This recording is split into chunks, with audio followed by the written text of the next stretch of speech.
hacer el abordaje del tema del día, sin lugar a dudas, que tiene que ver con que el equipo económico finalmente anunció el nuevo régimen para utilizar los dólares no declarados.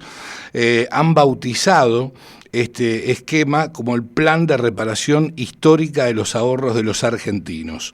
Para hacer hincapié en este punto, es que estamos en contacto telefónico y le damos la bienvenida al gran Aldo Abrán, economista, y a su vez director ejecutivo de la Fundación Libertad y Progreso. ¿Cómo estás, Aldo? Silvio Sacomani te saluda. Muy bien, un gusto estar charlando con ustedes, ¿eh? Igualmente para nosotros. Bueno, Aldo, ¿qué nos podés comentar a raíz de estas medidas y fundamentalmente iluminarnos en torno a qué deben hacer las personas que tienen dólares para poder utilizarlos, es decir, los dólares no declarados para poder utilizarlos?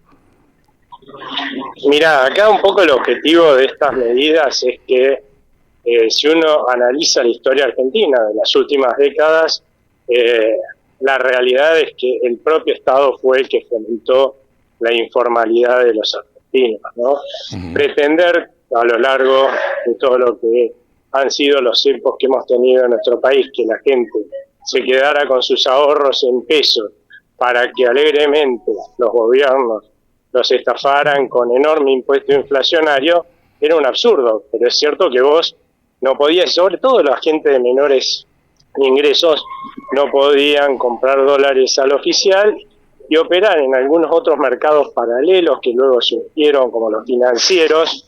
Digamos, es para cierta gente, no para ahorros pequeños, así que los forzaba, sobre todo los de menores ingresos, a refugiarse a través de los mercados informales, ¿no? El blue, claro, el mercado negro, comprar dólares en cuevas, informalizando y negreando los ahorros, una cosa absolutamente absurda, pero eso es lo que hicieron nuestros gobiernos en el pasado. Y ahora resulta que vos tenés la vez re complicada para poder usar esos dólares que compraste en las cuevas porque te forzaron a comprarlos ahí, porque si hubieras podido hacerlo libremente en el mercado oficial, claro, lo hubieras hecho. Exacto. Ahora, otra cosa que también es cierto es que si vos acá en la Argentina llegabas a mostrar todo lo que vos ganabas, resulta que también lo que sucedía es que te saqueaban con impuestos. La presión tributaria sobre aquellos que operaban en forma en blanco, uh-huh, ¿no? Formalmente, en la Argentina era fenomenal porque, bueno, había que compensar a todos los que poco a poco se iban pasando la informalidad parcial o totalmente en sus ingresos, justamente para que no lo saquen más para despilfarrar desde el gasto, con gasto público. Y bueno, ahí tenés otra parte de la población, las pymes, por ejemplo. Somos uno de los países, somos un país atípico, anormal, entre otras cosas, entre muchísimas cosas, porque fuimos anormales en todo, te diría, desde un punto de vista.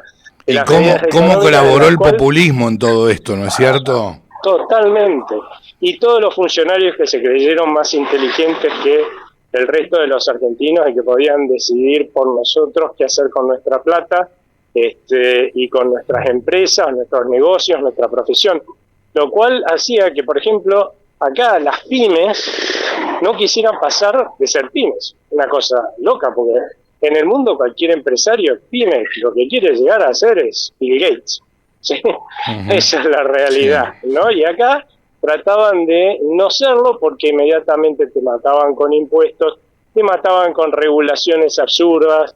Conclusión, vos tenías que estar bajo el radar y eso implicaba que si crecías lo tenías que hacer en la informalidad, ¿no? Vendiendo en negro nuevamente, ¿no? Entonces vos entras a sumar todo esto y claramente a los argentinos hemos sido sobrevivientes justamente porque hemos tendido a informalizar buena parte de nuestros ingresos y nuestras operaciones, lo cual eso tiene que cambiar. O sea, tenemos que, y está cambiando en términos de cómo se aplica la política económica. Ahora vamos a a un sistema en el cual vamos a tener impuestos bajando, los impuestos subiendo, están bajando los impuestos, de hecho, ¿sí? Ya, y van a seguir bajando hacia adelante, va a haber menos impuestos, simplificarle la vida a los ciudadanos, hay cada vez menos regulaciones absurdas que pusieron en el pasado, se están eliminando un montón, o sea, cada vez va a haber más incentivos a que nosotros operemos en la formalidad, ¿sí? Porque no va a ser un dolor de cabeza hacerlo, y lo que nos va a estar pasando es que parte de nuestros ahorros están en la informalidad. Entonces, creo yo que un poco el objetivo es que todos esos ahorros, y son muchos, puedan volcarse nuevamente a la Argentina, dentro de la Argentina, cosa de que podamos crecer y mucho más, porque eso va a ayudar a dinamizar la economía, ¿cierto? Exactamente. Y bueno, pero fíjate vos, cuando vos querés ocultar, para que la gente se dé cuenta del absurdo que vivimos los argentinos, ¿no? Si vos querés ocultar un elefante, ¿dónde lo haces? ¿Qué? En la selva. Entre un montón de elefantes. Claro. No, entre un montón de elefantes, claro, ¿no es cierto? por supuesto. Bueno, entonces, ¿qué es lo que pasaba en la Argentina? Que como tenía grandes fallas a la hora de querer controlar las evasiones y todo el tema tributario de la AFIP, ¿no? Lo que terminó haciendo es exigirle a todo aquel que anduviera dando vueltas, ¿no? Y que pudiera tener información sobre nosotros, que la reporte. Por ejemplo, vos, si sos un banco, tenías que reportar si alguien hacía un plazo fijo por $1.000.000, ¿sí? Sí. $1.000.000, No. $1.000. Nada. Ni $1.000 son, ¿no? Imagínate que los bancos estuvieron reportando depósitos de $1.000 para arriba, o sea, la cantidad de información que estuvieron recibiendo. Las administradoras de edificios tenían que reportar expensas por arriba de $32.000. O sea, te das cuenta, casi todas las el nivel de delirio de expensa que había iban a parar al arca. Imagínate si es posible controlar semejante volumen, más allá de que existan los sistemas, ¿no? La inteligencia artificial y todo eso, pero semejante volumen de información, con lo cual al fin y al cabo lo que suele pasar es que no se controla nada, y así es como el arca, la ex-AFIP, ha funcionado a los tropezones y como pudo, ¿no? Así que bueno, eso es un poco lo que se pretende ahora. Bueno, dejemos que la gente use sus ahorros, tratemos de nosotros ver que lo que están usando no sea ilegal, no que cada vez que yo voy a hacer una operación tenga que demostrar que mi plata es mi plata, ¿no? Y que tiene origen legal, ¿no? En todo caso, si pensamos que algo tiene origen ilegal, bueno, vamos a la justicia, empezamos a hacer una investigación, ahí se pedirán los datos que sean necesarios. Sí, exacto. Y te hacemos juicio porque vos estás lavando plata de los narcotraficantes, terroristas, lo que sea, pero no que todas las operaciones honestas de los argentinos estén mezcladas con unas cuantas que serán sí deshonestas, pero ¿para qué controlar todas las honestas también? Claro, por supuesto. Así que un poco a eso apunta esto. Cierto que todavía tenemos los argentinos, ya con un poco yendo a la otra parte, ¿no?, de tu pregunta, ¿qué significa o qué tenemos que hacer los argentinos ahora? Va a haber un incentivo a que en gastos pequeños, ¿sí?, podamos usar nuestros ahorros en dólares, en pesos que no hemos declarado. Eso es una realidad, porque no va a haber Claro, no solamente dólares, sino que los pesos no declarados también. También. Ese es un buen punto para ahorrado no declarado, ¿no? Sí. Y de hecho los límites que obviamente se subieron para que reflejen alguna racionalidad. Por eso tampoco va a haber, creo yo, ¿sí?, muchos problemas con esto que mucha gente temía de del lavado de dinero, de la UIF.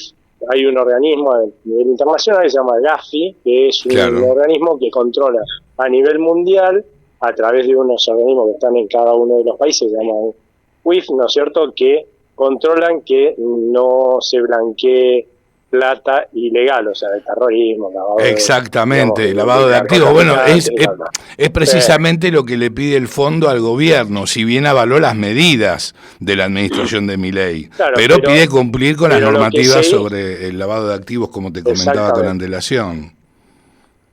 Pero lo que sí, por lo tanto, yo lo que creo es que por los montos que se han fijado para que sí se informen, han fijado en los montos que, digamos, son los que razonables que se fijarían en cualquier país del mundo, ¿sí? Entonces, bueno, nadie va a ir a blanquear dinero, ¿viste? Un narcotraficante a decenas de miles o miles de dólares, no termina de blanquearlos nunca más, ¿no es cierto? Entonces, ¿qué tenés que buscar? Los grandes montos y tener la posibilidad de controlarlo, porque no está mezclado con un montón de pequeños montos, ¿cierto? Se barajuste, no controlar nada. Bueno, entonces se debe haber consultado justamente con este organismo internacional para constatar que estos montos a partir de los cuales hay que informar sean los razonables para cualquier país del mundo, y esos son, en definitiva, los que se han fijado.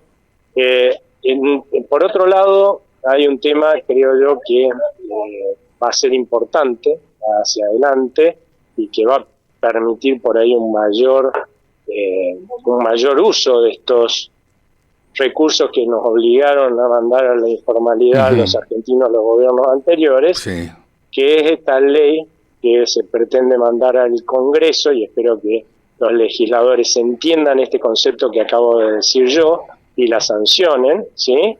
Que es que no se pueda revisar o cambiar las reglas de juego para atrás, ¿sí?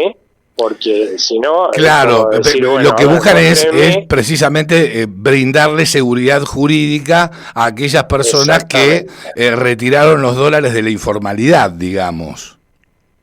Exactamente, y la verdad es que eso es importante, porque en nuestro país la cantidad de veces que nos han sacado nuestros ahorros, por ejemplo, violentando la ley de intangibilidad de los depósitos allá en 2001, ¿no? Con un decreto cambiaron una ley en forma retroactiva, por lo cual tus depósitos que estaban en dólares y no se podían cambiar de moneda, te lo cambiaron de moneda, ¿no? Eso fue con el gobierno de Duhalde en 2002, ¿no? La ley se aprobó en 2001. Entonces, claramente tenemos un prontuario en términos de violar leyes con, digamos, en forma hacia atrás, ¿no? Derechos que nosotros teníamos hacia atrás, cambiando las reglas de juego, cosa que en los países serios del mundo no se hace, pero bueno, nosotros siempre fuimos un país hasta ahora anormal y acá se hacía, ¿no? Así que, bueno, esto es un poco, creo que a partir de ahí va a haber un mayor incentivo a que la gente realmente crea que una vez que diga, bueno, está bien, es cierto, yo me vi obligado a negrear parte de mis ingresos y de mis ahorros, en una palabra, por lo tanto, bueno, ahora los pongo en la Argentina a trabajar para que los argentinos podamos vivir mejor y trabajar, y no tener miedo de que el día de mañana, una vez que uno ya está operando plenamente en la formalidad, que haya un futuro gobierno y diga, no, para atrás, te revisamos todo para atrás, te cobramos todo para porque atrás. Porque en un primer momento, este escenario se va a presentar a través de un decreto, pero luego, como bien decías vos, bueno, este decreto va a pasar a la Cámara de Diputados y senadores, al Congreso de la Nación, para que la voten, espero que de manera positiva, ¿no es cierto? Y que finalmente se convierta en ley. Exactamente, y que nuestros derechos no se vean avasallados, nos están devolviendo, por lo menos no puedan ser cambiados para atrás, ¿sí? Lamentablemente, por ley siempre se puede cambiar, y eso pasa en cualquier democracia republicana del mundo, hacia adelante los derechos que uno pueda tener, pero las democracias republicanas serias y normales no se pueden cambiar hacia atrás, ¿no? Es que cosa que acá siempre pasó, pero bueno, exacto. Ahora vamos a ver de tener una ley, esperemos tener una ley que diga justamente eso. No, miren, muchachos, si quieren cambiar algo está todo bien, ¿no? Porque piensan distinto que el anterior gobierno, pero respeten los derechos adquiridos de la gente, ¿no? Por eso precisamente el ministro de Economía pidió votar bien para que se genere más confianza.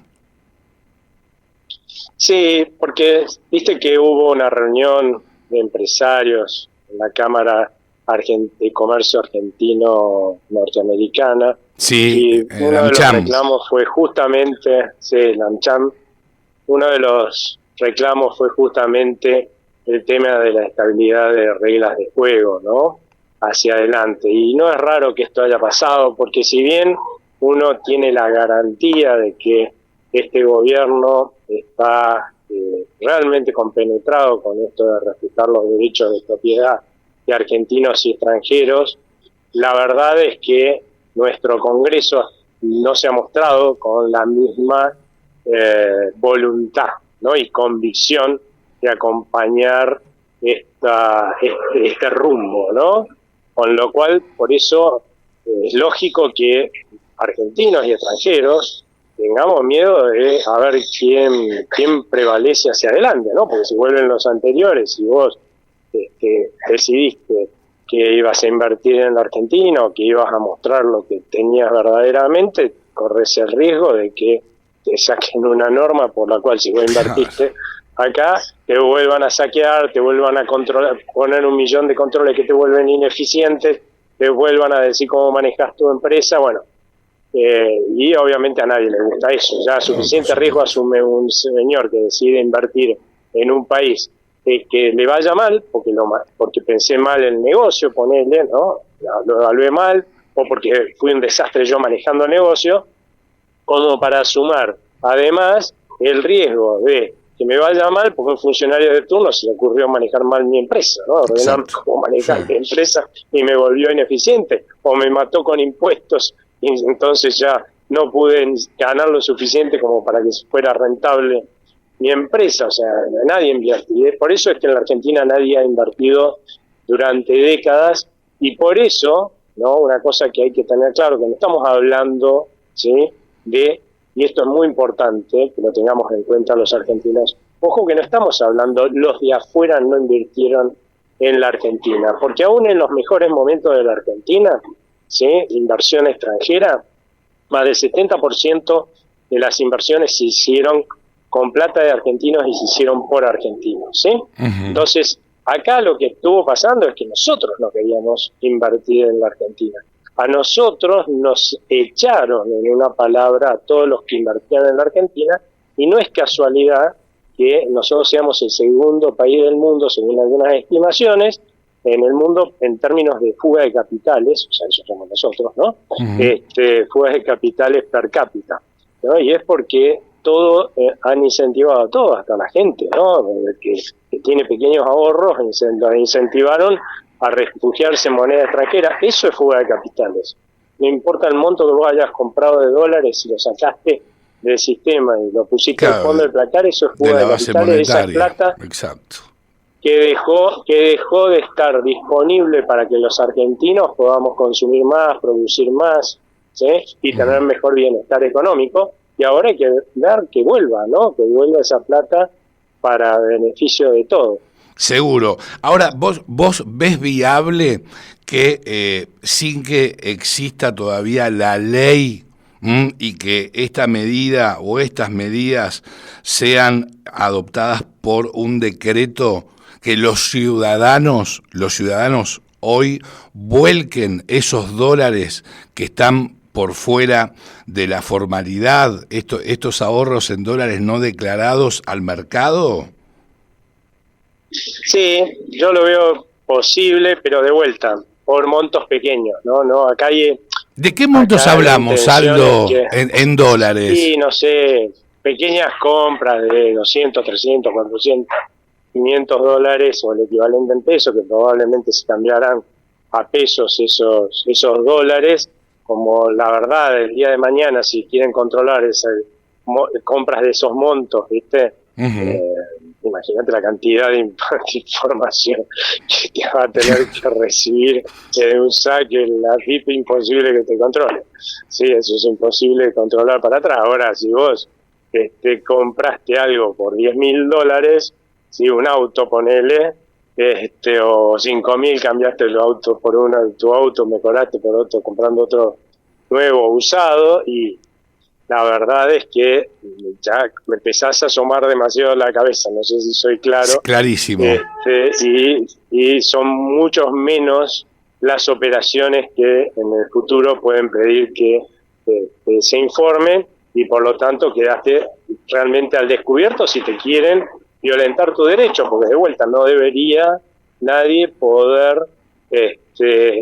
cambiarte las reglas de juego hacia adelante, pero la realidad es que eso solamente se puede garantizar por ley, ¿no? Entonces, por eso es la importancia de esta ley, porque en el momento en que salga la ley, y es como que te vas a animar mucho más a usar también esos dólares. Claro, por supuesto, ahí te vas a ver más motivado a llevar adelante, claro, este accionar. Va a haber otro escenario. Vas a confiar más en que, claro. Sí, vas a confiar en que nuestra dirigencia política, que hasta ahora se ha demostrado bastante poco respetuosa de los derechos de propiedad, de nuestros derechos de propiedad, bueno, si en algún momento vuelven los que no respetan los derechos, por lo menos para atrás estás cubierto, para adelante empezarás a cuidarte de nuevo y volveremos a usar mecanismos defensivos como los que usamos en el pasado. Pero bueno, acá yo confío, ¿no?, en que los argentinos vamos a aprender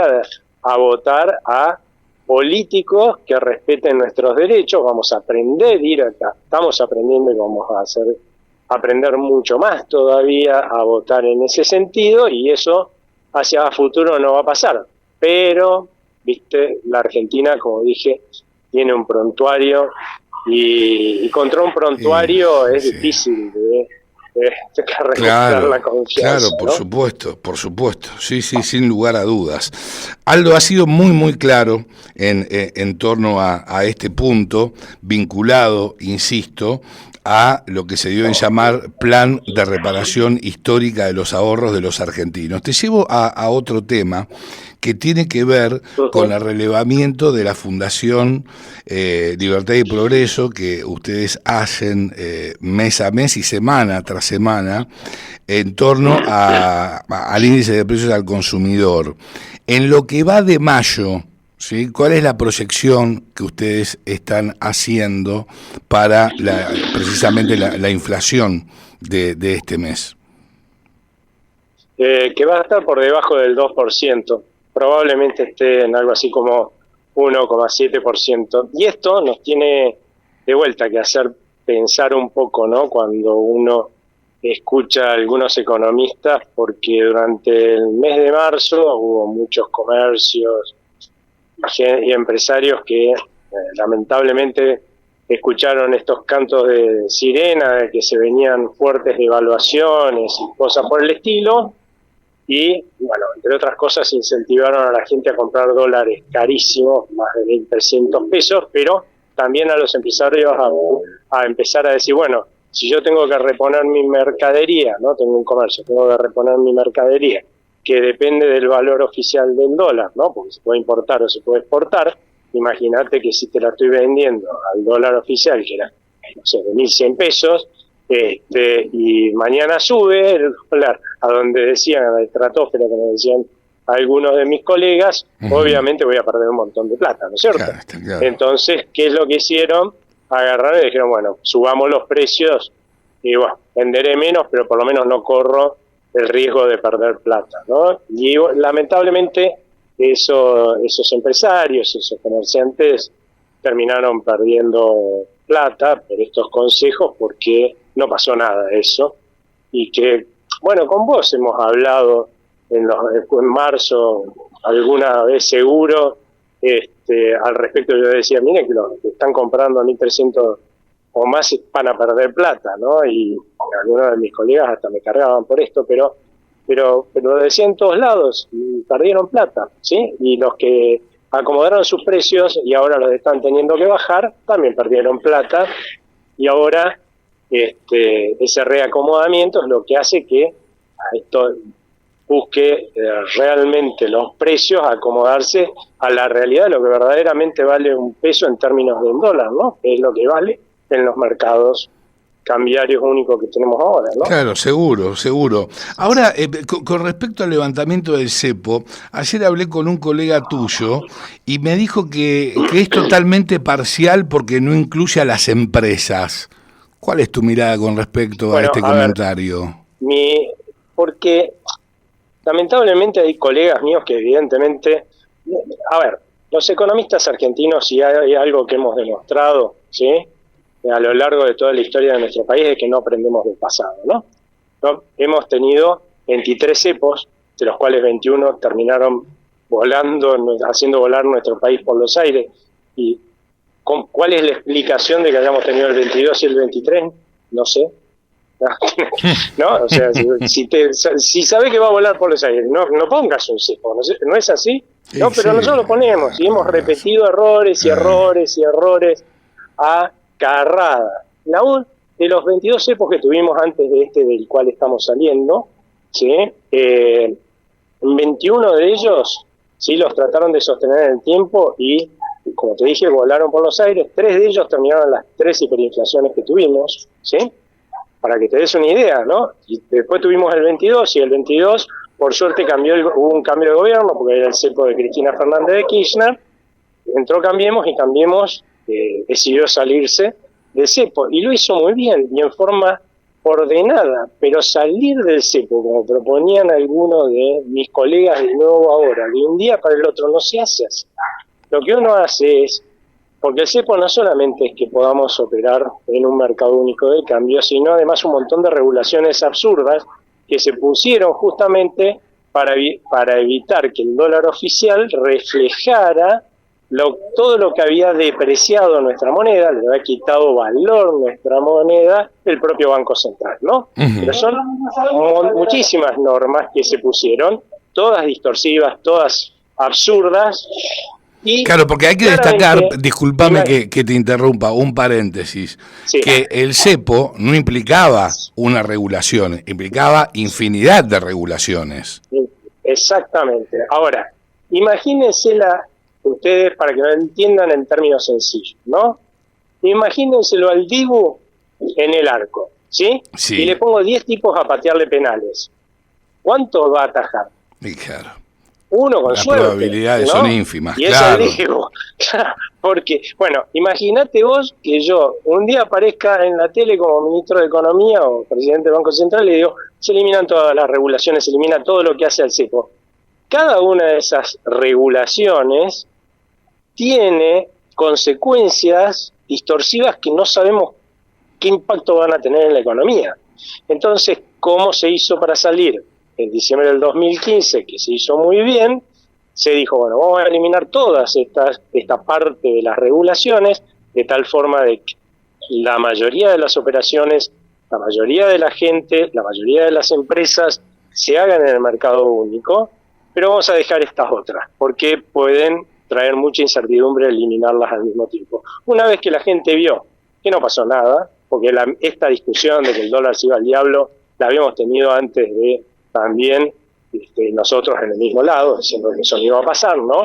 Antes de la salida del cepo de Cristina Fernández de Kirchner, de diciembre de 2015, bueno, entonces la gente vio que no pasaba nada, y entonces el gobierno de Cambiemos fue quitando el resto de las regulaciones de a poco, y es lo que se está haciendo ahora, y es claro, la forma en que hay que hacer las cosas. ¿Vos sabés que estaba ahora, diciendo... Sí, decime, por favor.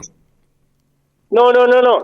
Ahora, decir que se han quitado solo para las personas, la verdad es que no es tampoco cierto. O sea, se han quitado un montón de regulaciones para las empresas. Es cierto que no se han quitado todas. Por ejemplo, una cosa que se hizo en la anterior gestión, porque siempre es mucho peor que el que recibió el gobierno de Cambiemos, esa es la realidad, el que recibió este gobierno, se acumularon deudas de las empresas que no podían remitir sus ganancias al exterior, que son fenomenales, y la verdad es que una empresa ahora, por ejemplo, ya se le dijo, todas las ganancias que tengan a partir de 2025 las van a poder remitir libremente, ¿sí? Ahora, lo que se acumuló, lamentablemente, no te puedo decir llévatelo mañana, porque esto vuela por los aires. Claro, exacto, que son unos 8.000 millones de dólares que están encepados todavía, si mal no recuerdo. Sí, y además, cuando recibió este gobierno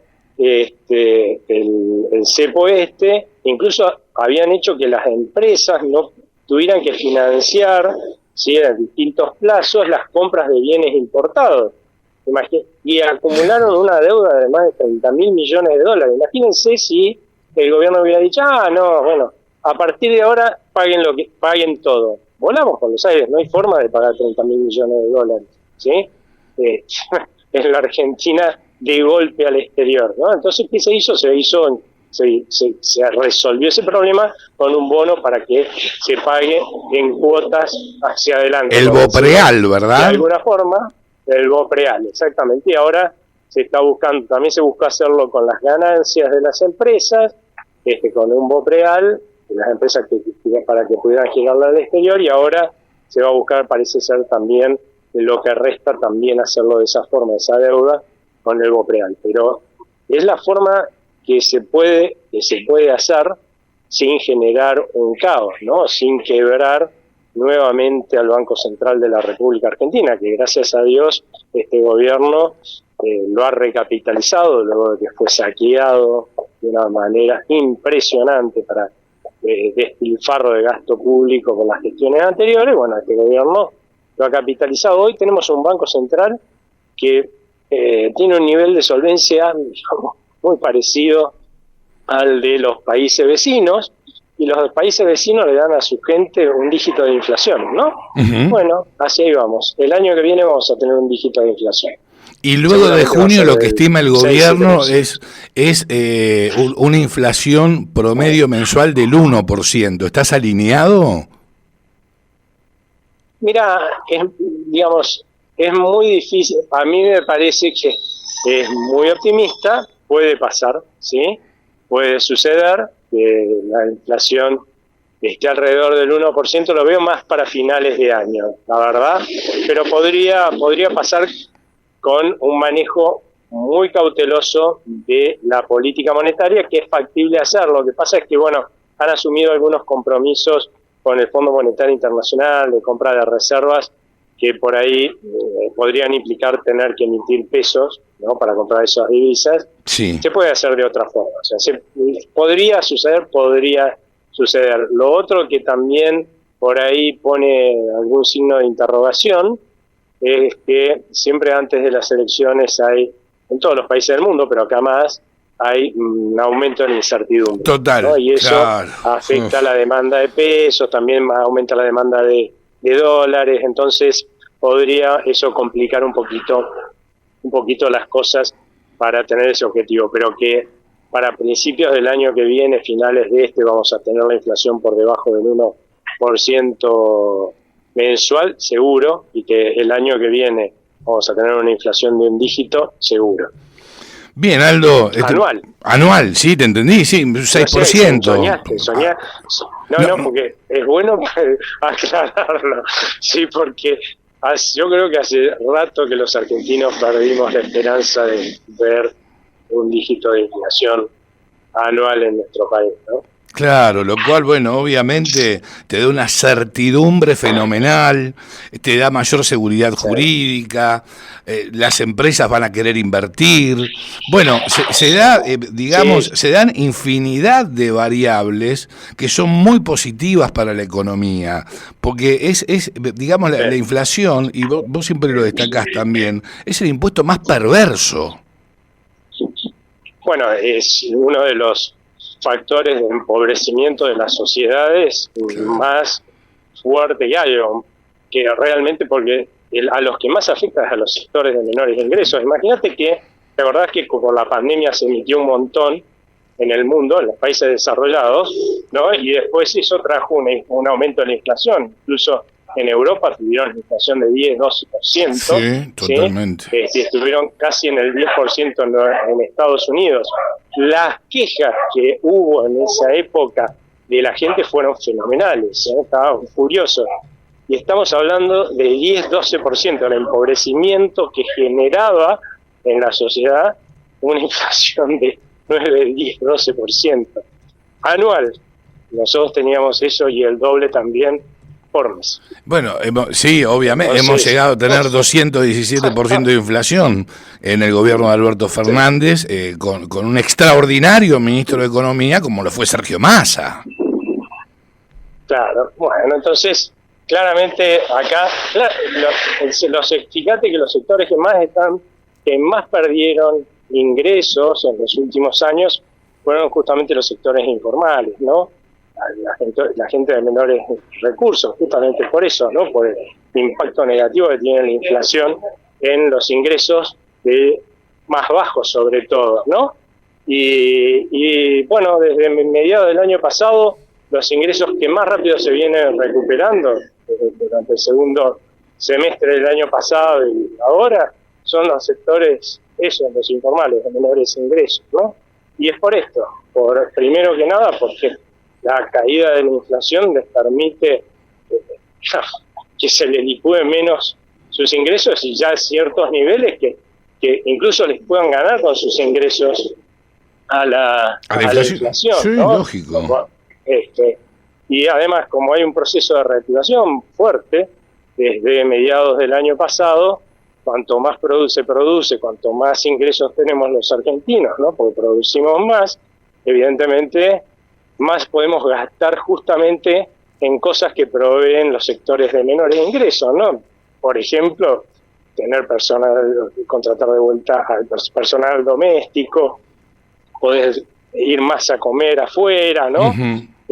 Usar más servicios, en general los proveen gente que por ahí gana poco, ¿no? Claro, palabra. Así que no es extraño que esto esté pasando y esperemos que, imagínate lo que va a ser para estos sectores poder decir a principios de mes, y que ya está pasando, ¿no? Entre paréntesis, porque 2% de inflación por mes, todo lo que hemos vivido es nada, ¿sí? Sí, totalmente. Pero ya está pasando que vos podés decir, bueno, si yo llegué a fin de mes, ¿no? Con este sueldo en el pasado, y bueno, muy lejos del fin de mes no voy a estar, ¿no? Este mes, ¿no? Claro. Es cosa que antes ni sabía, no sabía hasta qué día del mes iba a llegar. No, lógico, totalmente. Aldo, querido, siempre un placer que nos acompañes. Un gusto enorme y muchísimas gracias por este diálogo que hemos entablado. Un gusto para mí, que tengan muy buena tarde. Igualmente, hasta luego, Aldo. Que sigas muy bien. Aldo Abrán, economista, director ejecutivo de la Fundación Libertad y Progreso, ha pasado por nuestro programa.